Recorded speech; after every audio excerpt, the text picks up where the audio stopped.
Hey, Pro Organizers, it's your podcast host, Melissa.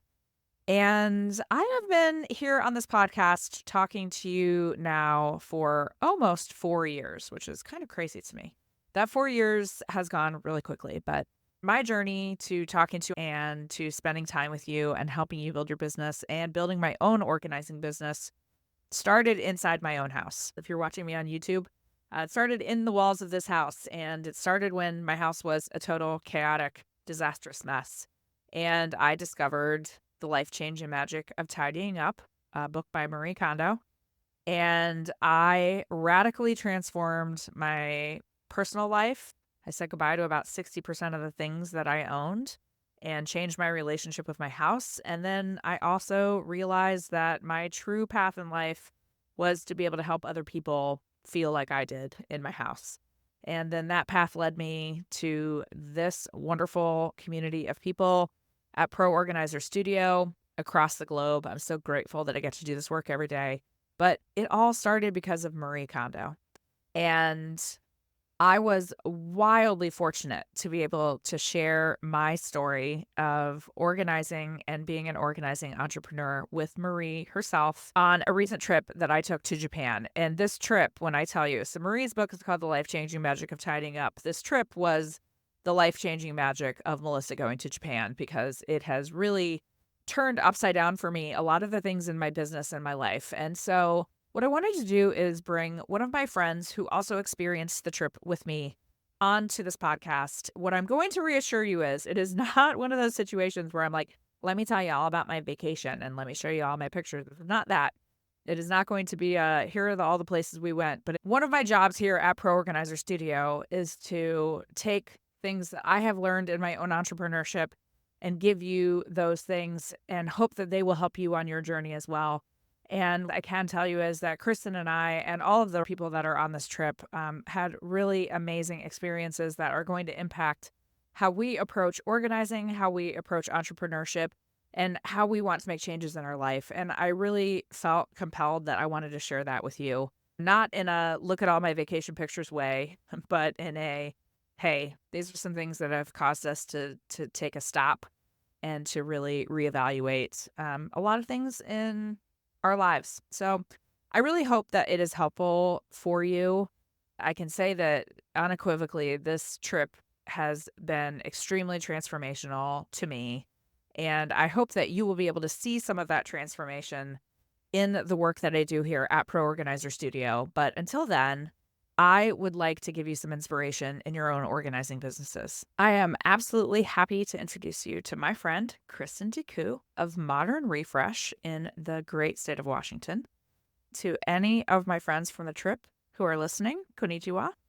And to all of you who are listening, arigato gozaimasu for being a part of my Pro Organizer Studio life, of my entrepreneurial journey, and I hope that this helps you. Have a wonderful day, organizers. We just spent some quality time together. I mean, like many, many days of quality time. And she's still speaking to me, which is great news. So, Kristen, welcome to the podcast. Thank you so much. I'm so excited to be here. We were emailing and you said, hey, I have an idea for the podcast. I think that you should talk about our Japan trip and all the things. And I'm like, great. How about you come on and talk about it? That's what we're doing today. You talked yourself into some extra work. So thank you. You're welcome. Amazing. Well, can you give us, before we get started, can you just give us a little history of you and what you do? Because you do a lot of things. Yeah. So let's see, 2013, bringing it all the way back, I read Marie Kondo's book, The Life Changing Magic of Tidying Up. And I've always been someone that loves order and organization. I was pregnant with my second child, Kalea, and decided I wanted to pursue that path of starting my own organizing business. And so I took the KonMari consultant course in 2018. I finished just before I had my daughter that summer. And since then, I've been organizing part-time, and I have two kids.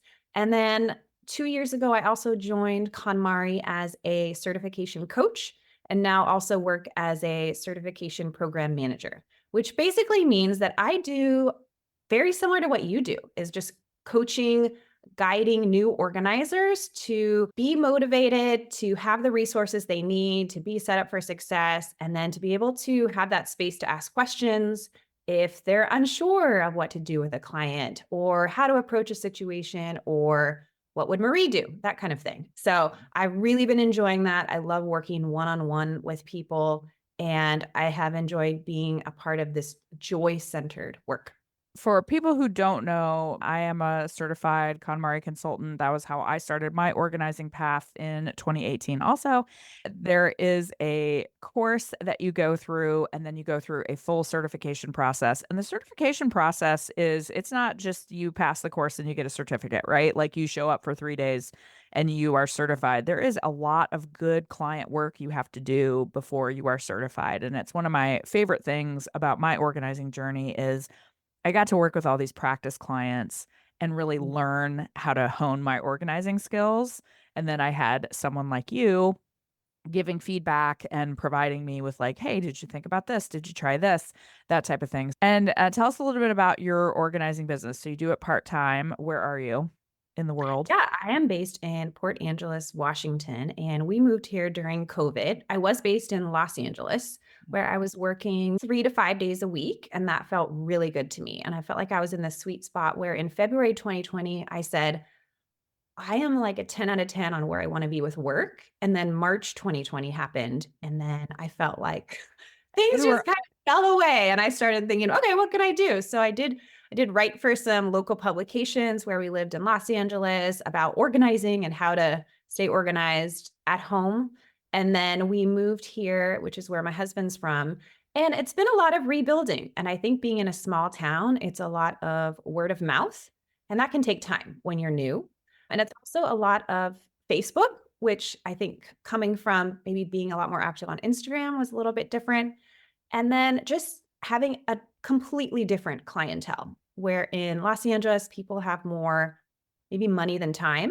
And in a small town, people have more time than money. And yeah. so, really reconfiguring what does a service offering look like? How often do I want to work? And so now I'm in a space where because I work part-time for KonMari, I work with a client 1 to 2 days a week, and that feels like an ideal. And so Yeah. really redefining success has been a game changer in feeling good and feeling like joy in my business rooted here. I love that you said that because we do have people that move from place to place and they take their organizing business with them. And it is hard because you're restarting for the second time, right? Like when you Yes. start a business, you do so much work, you build up your clientele, you build up all those referrals, you build your website and all of the things. And then you're like, hey, I'm going to move. And you move to a totally different place. I've seen that a lot. People moving from a very big metropolis to a smaller town. And I love what you're saying about how you have to really rethink your business and rethink the way you go to market and the people that you serve and all of those things. I mean, even just coming from a position where some people have never heard of a professional organizer, and other people maybe have a very loose connection to even what someone would be. You'd hire someone for cleaning. And so, really, it's, yeah, redefining that and then being able to be yourself and put yourself out there. And I think just be more involved in the community in real life versus just a community online too. Some of the things you said about redefining what you want your work life to be is really that's a lot of the stuff that we talked about when we were in Japan is really redefining what that looks like for all of us and what Mhm. truly makes us happy in our work life. I think is one of the biggest things that we got out of our trip. I don't want to speak for you, but that's what I got out of it for me. I agree. The trip was a lot more, maybe I wasn't expecting, but a lot more about being versus doing. Yeah. If you go on vacation and you're going to museums or attractions, there's a lot of doing. And this trip was a lot more immersive about being, about Yeah. who you are, about who Marie Kondo is, because she was involved in the planning of the places that we visited and just who we spoke with and who shared about Japanese philosophy. And so to me, I think by the end of it, I realized, oh, I've actually shifted a little bit about who I am and what matters to me based on these experiences, which I was kind of shocked about. And I had told a Yeah. friend that I felt like this type of immersive experience was more valuable in the impact it had on me than maybe 20 to 50 hours of life coaching sessions, which I will do from occasion to occasion. And I find that really helpful because it helps you move forward. But if you can really change your core of who you are moving toward the life that you want, Yeah. that has impacts that you can't imagine weeks and months from now. Yeah. So let's get into the trip itself. People maybe don't realize this that, there's a big machine behind trying to really spark the joy of organizing across the world. And that is KonMari International. There is also KonMari Japan. So Marie started the method, and then there was a company that built up behind it as they realized this was really a global movement, right? So KonMari, the organization, planned a trip to Japan. And I first heard about it and I was like, "Oh, that's interesting." I'd been to Japan one other time, but I was like, "Well, yeah, this might be kind of fun." And the way that it was talked about is you'll see some places that were important to Marie in developing her method of organizing, which has been important to a lot of us. And I was like, "Oh, it'll be a fun trip to Japan. I'll probably meet some nice new people. I'll see a few places that I'd never been to before." And I think that you probably felt the same way based on what you just Mhm. said, but this ended up being a completely transformational experience. It wasn't just a trip to Japan. It Mhm. really was something that made me rethink so many things about my life and my business and organizing and all of those things. Yeah, I agree. Being able to see and experience the trip with a group of organizers who are also very joy focused, intentional, centered, it just helped me rethink a lot of things actually about my business. And when we talk to clients again about ideal lifestyle, I think a lot of us think about that all the time, but we don't actually give it the time and space. And there was a lot of silence on the trip. And so being Yes. able to be comfortable in silence and to notice the thoughts that were coming up as you're experiencing different things, I think that brought up a lot for me in terms of what I want for my life and my business and some small changes I could make in my kind of day to day schedule. An ideal day that would have more lasting effects. One of the things that you just said is in the KonMari method, one of the things we talk to our clients about is what is your ideal lifestyle? What are your goals for your space? What do you want your space to feel like? There is a lot of talking and a lot of Mm, feeling in the method. And I know that there are organizers that do all sorts of different kinds of organizing. I myself do different kinds of organizing, but when you're able to get deep with a client, what do you want your life to look like? And how can your home build around that life? That is something that I've always thought about, but this trip made me think about it a lot more deeply and about how much we really help our clients. We're not just giving them a pretty pantry. We're not just giving them a space where they can hang their keys where they don't lose them 7 times a day. We're really helping them live better and more thoughtfully. I don't ever want to diminish the work we do. So I have said many times, if you ask my mother-in-law what I do, she'd probably say she cleans houses. And mm, I'm like, no, you can't really explain what we do, right? Because it is so deep, no matter what you're doing for a client. It's really deep work we're doing in their most sacred space. And that mm. was one of the things that it made me think a lot about the gift that we're giving people by organizing. Exactly. And I think, I mean, when we talk about ideal lifestyle, some clients maybe aren't even familiar with how to think about that. And I think a lot of it does go back to if you had more time and energy, what would you do with it? And you want to get organized because XYZ, but also just what is your ideal day? And we talked a lot about rituals in the morning and in the evening. And we took a deeper dive in the weekend seminar on Kurashi, which is literally just ideal lifestyle in Japanese.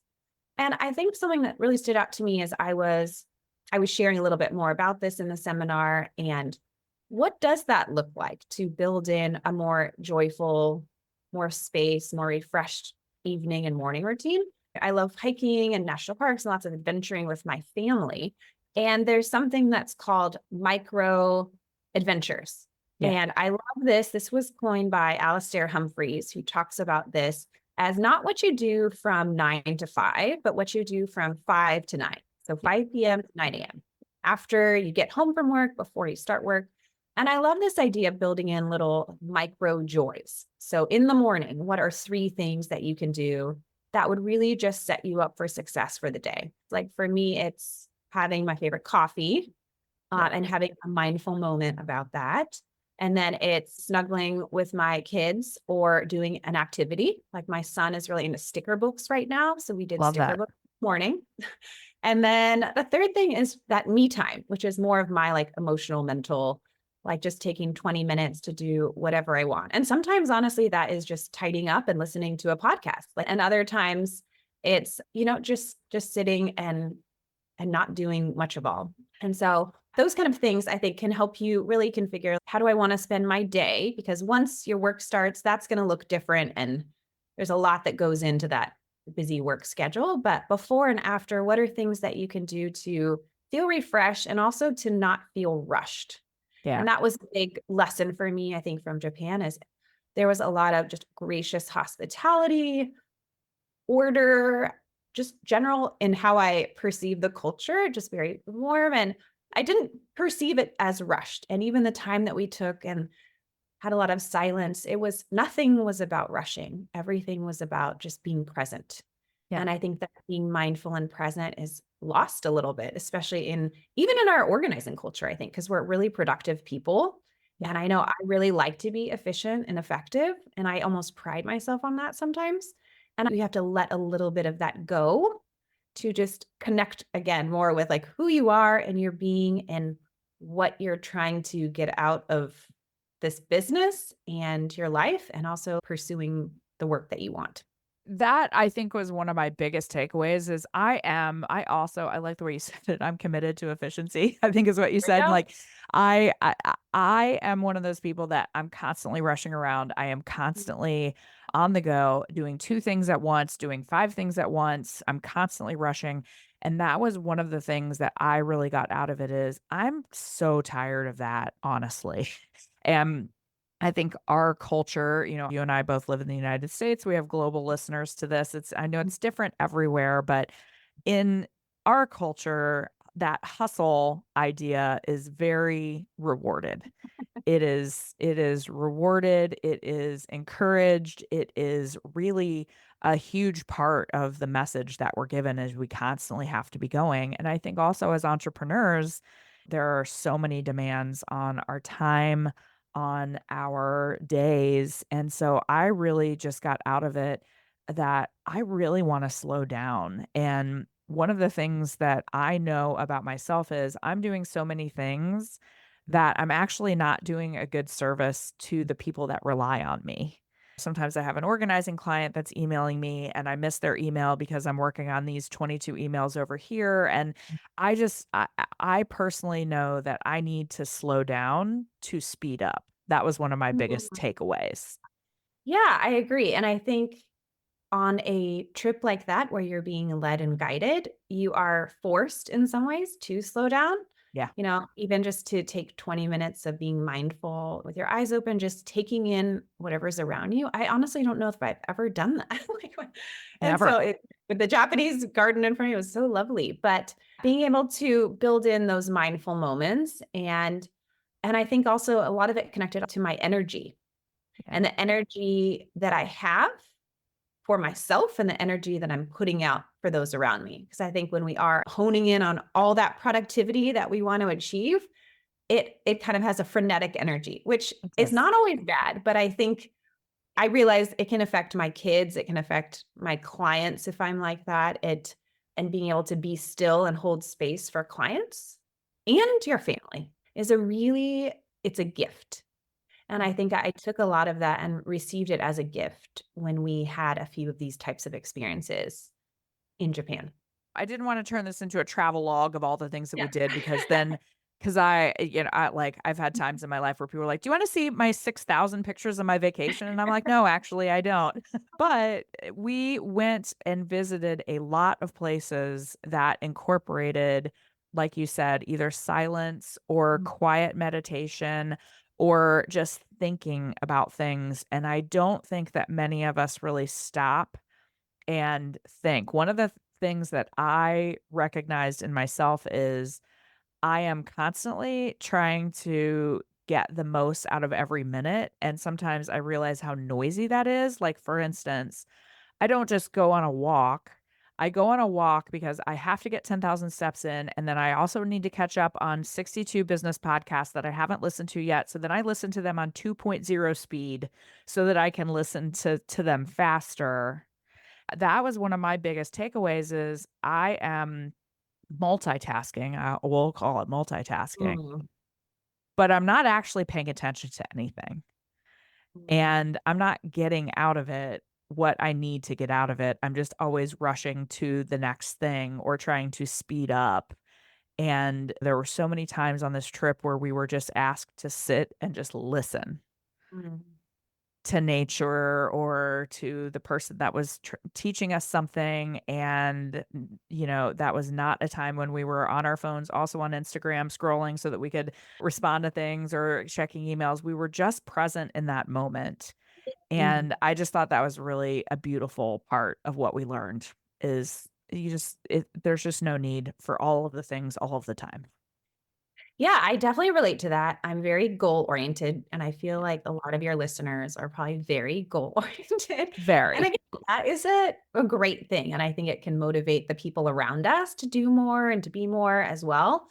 But there's a point when that kind of overarching goal takes over the actual activity and what you're trying to achieve. I really like that idea of, when you are taking a few moments to yourself or taking time away or being present with your kids and just having that quality time, I feel like it's like a mental health bank and there's these daily deposits where you're eliminating the stress. And sometimes we don't realize we're stressing ourselves out by our Totally. actions and we're doing it to ourselves. And I think that's where it goes back to this idea of being rushed. And so yeah, I remember when Marie had said in her book, the key to a joyful morning is not to feel too rushed. Yeah. This is the most simple statement. And yet I've really taken that to heart in building in more time for almost everything I do throughout the day. So before we leave in the morning, before I take my kids to school, we built in an additional 5 to 10 minutes. So I'm not rushing them to get their shoes on, which sometimes it is, sometimes it's not. And then with a client, I'm leaving 5 to 10 minutes sooner so that when I arrive, I'm not right there at 10 a.m., but I'm there at 9:55 and I just have a few minutes to think through the session and how I want to support her. And all those things, just these 5 to 10 minute little things of time can make a huge difference in your mental and emotional state and the energy that you're bringing to any situation. It's all of those things, plus it's teaching your clients how they can also build these things into their lives. That's the thing that I just keep trying to tell myself is, "What did I learn on this trip, and Mm, what can I bring to my clients to help them?" Like, I have a client that I was just trying to talk about a 15-minute nightly reset, and I just said, "Think about how you want to come downstairs in the morning. Do you wanna come downstairs to a bunch of dishes and to the counter being messy and not knowing where your keys are and not knowing where the lunch boxes are, all those things, or can you incorporate this time so that you can make your morning better?" Like, that's what I'm trying to do also is say, not only do I want to make my life better, but I want to be able to bring that to my clients as well. And you're exactly right. When you show up to a client with frenetic energy, even if it's for the best possible reason that you want to get as much done as possible with them, that energy really transfers to them as well. and I think, I mean, just like you, the daily tidy up in the Yeah. morning, in the evening, it can be a game changer in resetting and having that fresh start again for even the following day in the evening. One of my clients right now, she's in her 70s and she was saying that her and her husband, they're definitely in this slowing down phase of life and we're doing her whole house. And she says her and her husband work on one project a day. Yeah. And they do that together, and I don't know, I love that. I mean, it's a very simple thing as well, but then they're chipping away, they're spending time together, they're doing a house-related thing, and Yeah. I don't know, there was something about, "Oh, just we're just doing this one project a day," and so I teed up a few projects for her and her husband to do, and yeah, we had a really good session.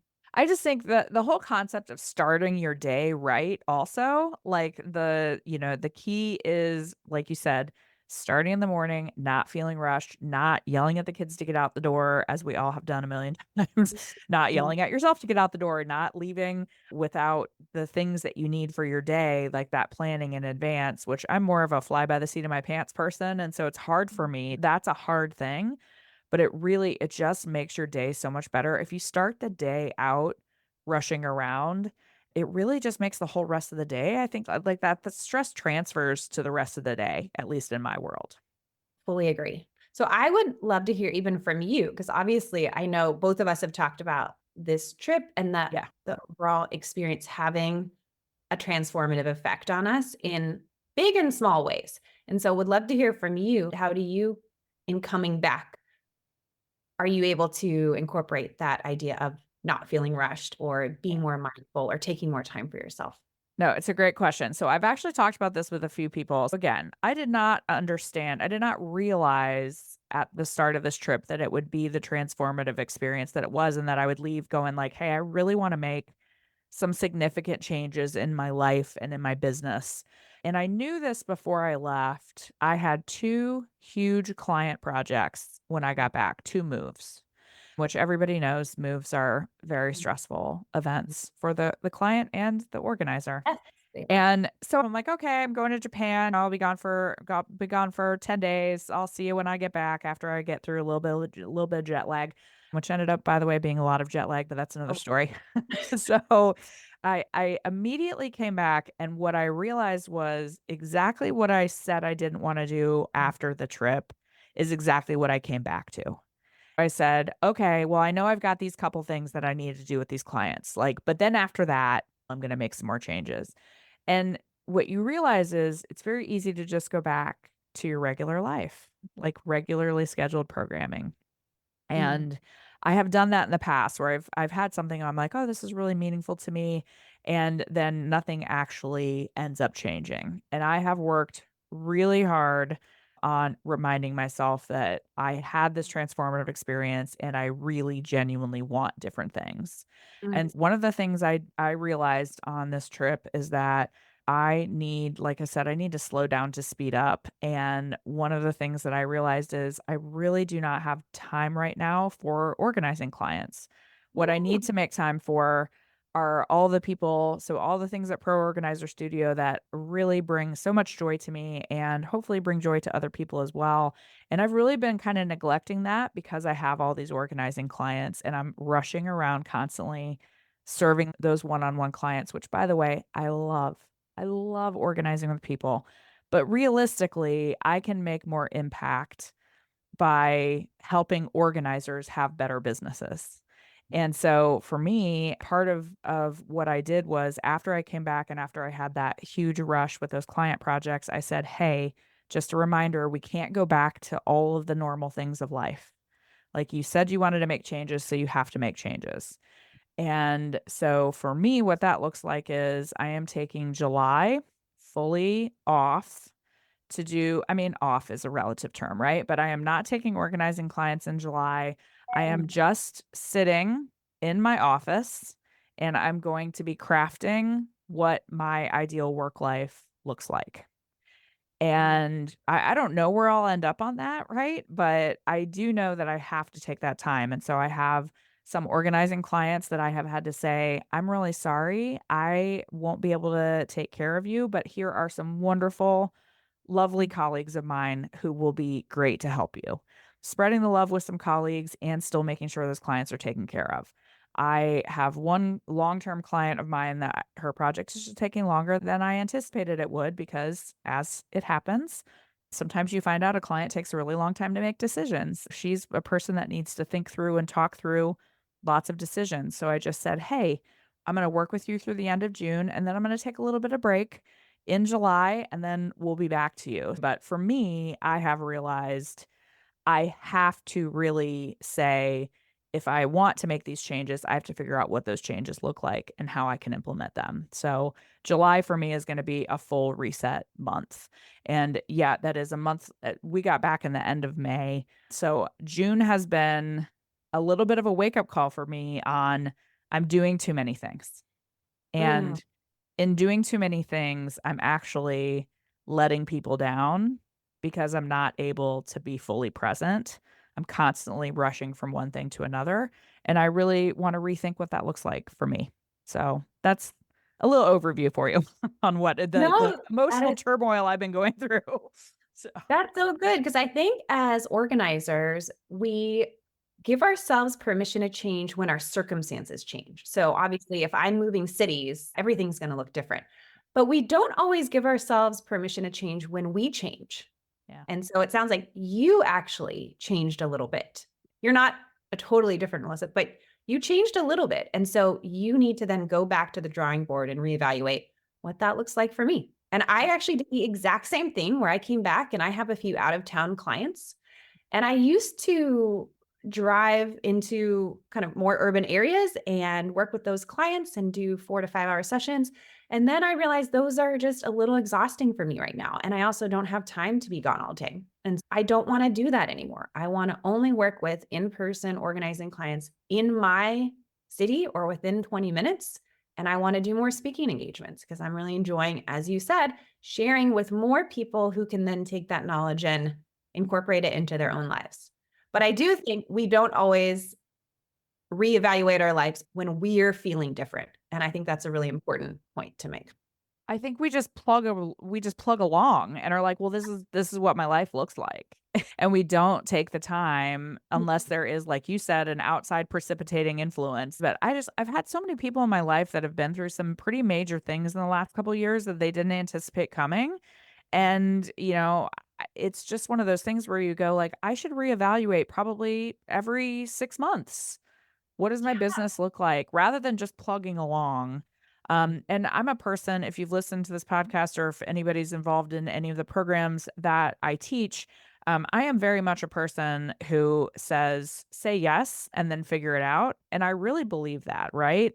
But I also believe that you can say yes so much that you lose touch with what you're saying yes to. And I Mm, think that's kind of the biggest thing for me is I have just said, "Yes, yes, yes, yes, yes, yes, yes," and then I haven't really figured out a plan on how to be able to deliver that, and then the person that loses in that is me, mm, and it also affects the people that I'm trying to say yes to, because I'm saying yes, and I'm gonna be doing 12 other things at that time, if that makes sense, and so I want to be able to slow down and really give my best to myself, to my family, and to the people that rely on me, and not just say yes to everything because that's what the people pleaser in me wants to do. yeah, I absolutely relate to that. And I'm all about you can find a way. Yeah. And I try and teach this to our kids as well of just being proactive. Like there's always a way. Yes. But I also had a recent situation in my life where a family member was trying to make something happen. And then we just asked, do you actually really want to make that? Like, is this meaningful? And like, sounds really stressful. We're trying to find a way, but do you actually really want to find a way on this one? And it Yeah. was like, no, I don't actually want to do this anymore. Yeah. We're not trained to think like that, but those can be the most meaningful decisions that you could actually make is to not do something too. I listened to a podcast the other day that was talking about, there's this idea of FOMO, fear of missing out. And she was Mm. talking about she really wants you to change to JOMO, joy of missing out. I've heard that before, but it just hit me in the right way that day because I do think that we try to force ourselves into doing things sometimes that we're like, we know this isn't great for us, but we feel obligated to do it. Another thing I took out of Japan is I don't want to do things out of obligation anymore. I Mm. want to do them because they're important, because they're meaningful. And sometimes saying no actually opens you up to it's not only opening up your own life or your business, but me saying no to organizing clients, I'm giving them to someone else that I love and trust. I'm saying no, but here is an alternative for you. I still want to help you. I'm just going to help you in a different way. Yeah, and I think sometimes that's the most respectful and honoring thing you could do for your client and for yourself. There were a few times that we did actual meditation. We Mm. started some really, really meaningful meditation practices. But one of the things that we learned in one of these meditation sessions is basically just take everything as it comes. There's nothing bad or good in it. It's just listening, and there was one time, for instance, that we were meditating in this very beautiful garden, and all of a sudden there is a very loud chainsaw. And normally I would have been like, "Gosh darn it, that chainsaw really interrupted me." But right before that, the Buddhist monk that was talking to us was just like, "You take everything as it comes. It's neither good nor bad. It just Mm. is." And that I don't know if that impacted you like it did me, but I think about that a lot now. I tend to be a reactive person. So something will happen and I'll immediately go to like stress level 11. And I also have tried to dial that down and just say it's neither good nor bad. Mm. So I feel like you probably connected with that a little bit too. I absolutely did, and I don't know that I've done that type of meditative exercise before, and so just to I set haven't. context, yes, the idea was that you're in an outdoor patio looking out at a Japanese garden, and the exercise was to sit there with your eyes open for Yes. 20 minutes and just be. If you hear a child playing, you let it pass. If you hear a horn, a car horn honking, you just accept it, but it's not a distraction. Having done that, I will say the 20 minutes went by very fast. I noticed things I would not have noticed before, whether it's the movement of the leaves or what like the silhouette of the rocks in the garden and what those reminded me of. But I will say that just that simple exercise and doing it for 20 minutes, coming back to my life with 2 young kids was exceptionally helpful because I will say the first week I did really good. I would give myself an A. The second week that I came back, maybe like a B. And now it's, Yes. I'm still working with that, but the idea of when I'm with my kids in the morning and then one is asking me for something and then the other chimes in, sometimes I immediately rush to see that as a distraction or trying to control the situation. And I have learned and continue learning and practicing that I don't have to control what one of my kids is saying to me or that one is trying to talk over the I can react calmly, Yeah. I can accept it, and I don't have to be frustrated by it. Yeah. And I think it's that removing the distraction, removing the frustration allows you to experience a lot more peace and joy throughout the day.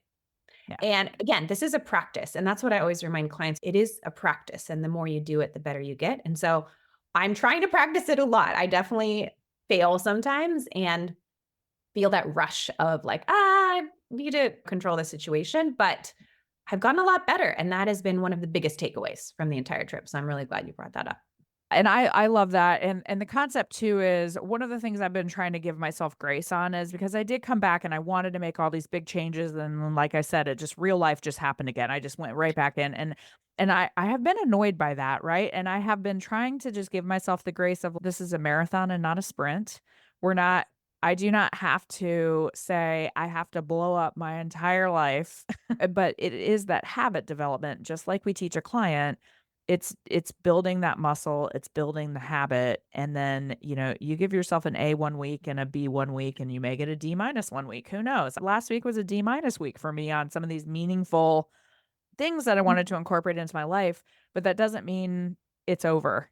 You Mhm. start over and Mhm. you try it again the next week, and to me, that's the biggest thing is reminding yourself that it is not, "Well, I messed up one day, so it's all over." Yes, I think that's very important to be and I'm not always the most patient person, so being patient with yourself to Yeah. realize, "Okay, this is an off time or situation," but making those tiny steps, habits of commitment to yourself towards the life that you want and the person that you're becoming and that you wanna become. Because I wanna be a more patient mom, and I want to not try and control situations, and that takes practice, and the more I do it, we're on the journey. I told a few friends that coming back, I felt like on my journey towards the things that I'm pursuing, I'm like one rung closer. Yeah. There's not really an arriving, but I do feel closer. And then that gives me motivation to keep trying and practicing and doing more and seeing where that goes. I like that idea of one rung higher because, Mhm. it and who knows how high the ladder goes, right? The ladder might go really high. But it's interesting that you said, giving yourself the patient. I'm also not a patient person, but I have infinite patience for clients. why don't I have that same patience for myself? I really need to give myself that same grace and that same patience. And we met a lot of Buddhist monks on our trip, and I understand that they probably have stresses in their life. And I only saw a little sliver of their life, but they seemed just calm and present and just like things that might come into their life that are bothersome are not as bothersome as they may be to the rest of us. And so I've thought about that a lot about how I can take some of those lessons and like you said, it's just something that happens. We don't have to react to it. That was one of the biggest things that I took away is I would just like to be a more calm, peaceful person rather than this Mhm. whirling dervish of activity. Yeah, well, it sounds like you are taking those steps and you built in a lot of time for yourself if you're Yeah, taking all of July. trying That's a to. yeah, and I'm excited to see what comes of that. Yeah, Yeah. me too. Yeah. I'll let you know. Me Okay. too. Yeah. I know you've said a couple of different things, but the exercise that you led us through about, how do you want to structure your day? I had Mhm. never really thought about that. This sounds silly, like you should think Oh, about how your day is structured, but I really didn't. And have you done anything in your day to mhm. really make big changes? I know you said leaving a little bit more time with your kids so you aren't rushing Mhm. around, but I haven't fully restructured my day yet. So maybe I'm looking for inspiration. Ooh, yeah. I mean, I think my morning, that was a big takeaway for me is just building in that additional time and doing little things that I love. And so seeing breaks throughout the day as an opportunity to do something that I love. Yeah. And also that idea of building in sometimes when it comes to like self-care or movement, for me, I'll want to do a long hike. And there's been seasons of life where I can just go out for a few hours. And that's, it's not one of those seasons now, but even going out for 20 minutes.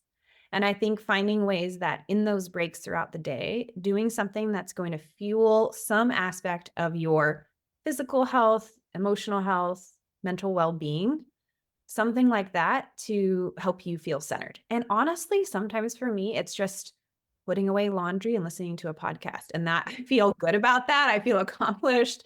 And that's the break that I needed. And so I'll try different things. It's still a work in progress. Well, Yeah. I'll try like 50 minutes of working and then 10 minutes of this break where I do something for myself, like make another coffee or go for a walk but I think a lot of us as organized, it's trying and prototyping. Like, Yeah. I'm gonna try something this day and I'm gonna try and then finding the thing that sticks. And so for me, seeing breaks as an opportunity to fuel myself and do something that I love is something I can get behind every time I feel like, okay, I'm gonna take a little break. I'm not just gonna trying not to, go on social media or do anything like that, but just do something that's going to fuel me and Yeah. realize that your energy, again, you get out what you put in. I would love to hear what you end up incorporating because you're right, depending on the week, it could be stressful, you have a lot going on, and Yeah. so not also setting the standard so high that you can't achieve it. Like, "I'm gonna do this and this and this," and Yeah. maybe just leaving space for whatever comes up for you and doing that thing. One of the things that I have been careful to more meaningfully incorporate is when you talked about movement, Mhm, we walked a lot in Japan. We walked a lot of places. We got in a lot of steps every day. And one of the things that I have said is there are a million days where I've said, "Oh my gosh, I have too many things to do. I have too many emails to respond to. I've got to edit a podcast. I've got to do this. I've got to do all these things." That I've said, "I don't have time to go for a walk today." And I'm like, mhm, "No, that's really important. Like, it's important for mental health, it's important for physical health, it's important to keep my energy up, it's important as pretty soon in my life, in the next year, move into my 50s. Like, mhm, I go, "I really this is important," and I was able to devote 10 very meaningful, kind of disconnected days when I was in Japan. Why can't I come up with an hour in my day to go for a walk? There's no reason I can't. Like, mhm, are there things that might go undone? Yeah, maybe. And mhm. that's okay too, because this is something that's important to me. So I've been trying to incorporate some of those things and just remind myself that there is time in a day if I choose to make the time in the day for the things that are important. Yeah, yeah. So I think the same thing with, like, life at home with kids is being able to give yourself permission to even just have that quality time with your family and not Totally. have it be tidy. I love this. I don't even know where I heard it, but the idea of tidying with trying to tidy your home while kids are there is like trying to eat an Oreo while brushing your teeth, That's amazing. which I So love true. because when you're trying to spend time with them and tidy, it literally does like, you can't. You can't. Right. Marie shared a lot about this on her own journey of giving herself space to just focus on her kids in that time, and I have tried to do that as well, as much as I can, and that might mean letting some things go for a time and then coming back to it later at night when they're in bed or but Yeah. that idea of, like, when I picture the Oreo and brushing the teeth, like, there's no like, that image I also share with moms a lot. It's Yeah. really helpful when you're trying to do everything at once. It actually Yeah. doesn't everything everywhere all the way, doesn't really work. Yeah. Well, and I think, there were some things that happened on our trip that we are keeping, like, just within the trip, just to keep it. One of the things that I said is I wasn't taking a lot of pictures on this trip because I really wanted to stay present. And there were some times that Marie talked to us. Marie joined us for several parts of this trip, and there were some really wonderful things that went on for that. So I'm not, saying something that was supposed to be kept private, but one thing that Marie did talk about was last year when she got quoted in the Washington Post about, like, what people took away from it is I've totally given up on being organized. And a lot of people, really glommed onto that as like, oh, Marie Kondo doesn't care anymore. So the rest of us don't have to care. And that was not what she was saying. She was just saying that what she's realized is that with kids, with family, and by the way, you don't even have to have kids. You can be Mhm. single and still want to have different things in your life. Prioritize the things that are important to you, and those other things will fall into place when Mm. they need to. It is not that, she's giving up on being organized. That wasn't the message, but it was like you said, sometimes we have to reevaluate those parts of our lives and what are important to us. And it's not important to us to clean up the Cheerios crumbs. It's important to us to do a puzzle with our kids or whatever that looks like. Yeah, exactly. And that's a practice as well, for sure. Yeah. I really have a lot of meaningful changes that I wanna make, but this is a different journey for all of us. So what do you think your life looks like 3 months or 6 months from now with what we learned? Ooh, okay. I like that question. I'm gonna say empowered. Oh, I So love I that. feel empowered to spend my days the way that I want to and curate them, empowered to be present with my kids and adventuring and doing things with them where they feel empowered. That my role in coaching, I'm able to empower others on their journeys because I'm coming from a place of feeling whole and full in what I'm doing. And I think, I always have a lot of goals. So I definitely have if you Yeah. were to say, "What do you wanna be doing?" I can think of my goals on my checklist, but at the end of the day, it's really about becoming the type of person that you wanna be. And so I wanna be a good mom. I wanna be good at helping other people succeed in their organizing businesses, just like I'm sure you do. Yeah, I And do. I wanna be pursuing some of the passions that really make me come alive. And we do have some trips and adventures planned that bring those to life. Yeah, I think the word that really stands out is empowered. And some of that comes from within, and some of that comes from the activities and people and community that you surround yourself with. And Yeah. so I think that's what I love about your podcast is I feel empowered. Like every time I Oh, listen to it, thanks. and you give and just by saying you're going to take a break in July, you may be giving someone else the permission to say, I'm going to take a little bit of break here in this area of my business that's not, sparking joy, or I don't want to do social media right now, or I'm going to do something else that is really getting me closer to the business that I want. And Yeah. so, yeah, I guess that would be the word or theme for me. I love that. One of the things that I wanna concentrate on is how, and I know that you feel the same way, I want people to create a sustainable Mm, organizing entrepreneurship for themselves. mm, And what can happen in entrepreneurship sometimes is it can be all consuming if you want it to be, you yes. know? And it really can be something where you're like, I feel like I have to do all of these things all the time. And I constantly have to be thinking of new things. And, that hustle idea, I think, is particularly prevalent in entrepreneurship. And what I would like to avoid, because we work with almost all women, And sometimes a lot of houses, women carry the mental and Mm, emotional load of those homes. And I would like for people to have sustainable businesses so that they don't end up burning out and then mm, leaving the industry. We were on this trip with organizers from around the world. So it wasn't just Americans. We had people from Europe and Australia and Asia. We got to talk to all of these organizers from around the world about what their KonMari businesses looked like, what their organizing businesses looked like. And I just thought about all of the people that we have been able to impact, all of the clients that we've been able to go in and help. We talked about client stories and all of those things. And if we don't create the ability for people to have sustainable businesses that they don't burn out from, I just think about all the people that will be missing out on our great help.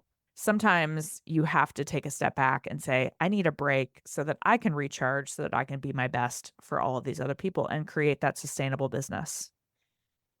exactly. And I think also just surrounding yourself with different people in your group or cohort or community that are pursuing this entrepreneurial path, because the reality, and my husband's an entrepreneur as well, is it's like this roller coaster and It you go is. up and down, and you could be killing it one day and then the next month you're like, what am I doing? And being able to hear real life stories from other organizers that of what they're struggling with and the type of clients that pursuing, and sometimes they're getting them and sometimes not, and what their businesses look like. I think it's really helpful to really kind of shatter this glass, not glass ceiling, but just image we have of what we need to be or what organizers are, because in reality it looks really different. Yeah. There's a lot going on there and there's a lot to manage and there's a Yeah. lot of hats to wear. And so just giving yourself like, okay, this can look different and that's okay. And I'm on this journey and that's okay. Yeah. Yeah. Totally. And I would like to, for myself and for other people, remind yourself that one of the beauties of our business is it can look like anything we want it to. You know, Mm. you went from 3 to 5 days of organizing to saying 1 to 2 is exactly where I wanna be, and you have other things that go with it. Your KonMari job is a different part of your life, but it's okay to take those seasons and say, "I need to look at this and make it a little bit different." So, Yes. Well, I think that's what draws people to you, is being able to be vulnerable and share and bring people that share different perspectives. Surround ourselves by other people that have similar perspectives. yes, So very true. So being immersed in that can be really life changing. one of the things that this trip, I think, brought all of us, though, is we've talked about some big picture things, some really big, learnings that we had or things that we want to do differently. But it also just reminded me how lovely people in organizing are. Mm. It was just a group of truly wonderful people. And, KonMari and I understand some people do a very different kind of organizing, and that's totally fine. I am here for all kinds of organizing, all of the parts of the world. But really just being surrounded by people who all were just there for the joy of what we get to do with clients. It reminded me how wonderful the community of organizers at large is across the world. It was really just an awesome thing to be like, this is a great industry filled with really great people. I feel the same. I also feel like the term just kindred spirit Yeah. comes to mind. Even some people where, I had never met you before, but I feel like I knew you because I've seen you in the community or on Instagram, and same with some other organizers that I had known, and then others I had never met before. But just there's this pull that brings us all together, and an open-mindedness and a curiosity, I think, that Yeah. drives what we're about. Like, let's find out more. Let's figure out what's the why under the why, and being able to create space for other people to share their journey, even to be around other organizers. And even when I came back, I sought out other opportunities where I can be around organizers, because Yeah. I'm here alone in my community. And I think it's so important. So whether that's a conference or maybe it's a virtual retreat or something else, I'm definitely interested in pursuing more of those opportunities, because it really brings me to life and gives and invigorates my own organizing business and the way that I want to show up for my clients. And so would encourage others, which I'm sure many of your listeners are already doing, but to find out what that experience is for you, whether Yeah. it's a conference, a summit, something that you can connect online again, but just something where you're in the presence and being able to open up and share with other organizers. Super Yeah. impactful. I have always endorsed, there is a person that's important to me in my life as much. She's my KonMari BFF. And I found her at the very beginning of my organizing business. You need people who understand what you have going on, not just as an entrepreneur. I have other entrepreneur friends and they're a category of people that I rely on. But then you need organizing friends so that you can go to them and be like, hey, I had this weird thing happen today, or I have a challenging client and I want to talk through it. If we are that source for you, that's wonderful. But please look around your neighborhood because like I said, I was just reminded, oh my gosh, there's so many lovely people in this industry. And we're all generally very helpful people. So we want to help each other, not just our clients, but yeah, find your people because it makes things a lot better. And yeah, we're kind of all you and I are just alone in our houses right now, like doing our work, and it helps to have that community.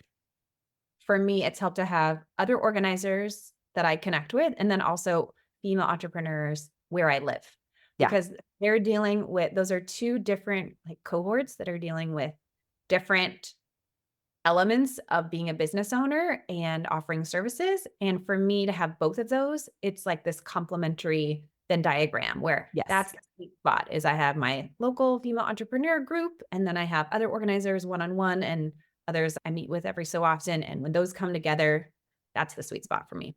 Yeah. And that's actually one of the things that I want to make more time and space for, because I think there have been times where I have said like, "Oh, I don't really have time to do those to make those connections right now." And it's one of those things that you realize you have to make the time for the things that matter to you, whether it's a walk around the block, whether it's meditating, whether it is just reevaluating everything in your business or just connecting with other people. I think there are times it's very easy to go like, "I don't have time to go out to lunch with XYZ this week." Yeah, you do. Go make the time because it's really, really important to make those connections. Agreed. I think we got it all, didn't we? Got it all. Okay. Can you tell everyone where they can find you in the as we just got done saying, you don't have to do social media, you don't have to do all the things, but if you want to connect and want to learn more about you, where can people find you in the world? So my business is Modern Refresh. I'm on Instagram. My website's Modern Refresh, and you can email me at hello@modernrefresh. So pretty easy. I will add all of this in the show notes. I would love for people to follow you because I'm so happy that I got to know you on this trip. But it's just one of those things that even if you did not get the time with Kristen in person, you can connect with her across the great wide interwebs. And then also, if you are a person who's listening to this and you are thinking about, hey, KonMari is the right path for me, I really want to learn more about the whole process to become a certified consultant in Marie Kondo's world, which I would totally encourage. It's been just the greatest joy of my organizing life, and it's how I started my path to entrepreneurship. So you can also, I assume, contact you Yes, there, absolutely. ask questions, all of those things, because it's truly a wonderful group of people. It is. And I just want to thank you because you are a source of inspiration and encouragement for so many organizers. And I feel that myself. And so thanks for continuing to come back week after week or multiple times a Mhm. week to share more on the podcast because I think sometimes this is like the one organizing podcast for organizers. Yeah. And we need to hear that type of content as well as the other things that are helping us build our business. But this is a really important piece. So thank you for being that person. I am happy to be that person, and hopefully I can create a little bit of a bubble so that I'm able to be that Mhm. person even more, which is what really is sparking joy for me right now. So, thank you so much for coming and talking to us, and I'm sure that after we hang up, I will think of 20 more things that I wanted to talk to you about, so I may have to have you on another time. So, thanks for being here. Lovely. Thank you so much for having me. Thank you so much for joining us today and talking about our trip to Japan. If you have any questions or if you do want to see a few pictures from my trip, you can hit me up on social media. I am at Pro Organizer Studio, and I will be happily posting a few of the fun things that we did on the trip, in addition to all of the other life changing, transformational things that we just talked about. I appreciate you listening to this podcast. And if there's ever anything I can do to help you, I am at hello@proorganizerstudio.com. Have an awesome week, organizers.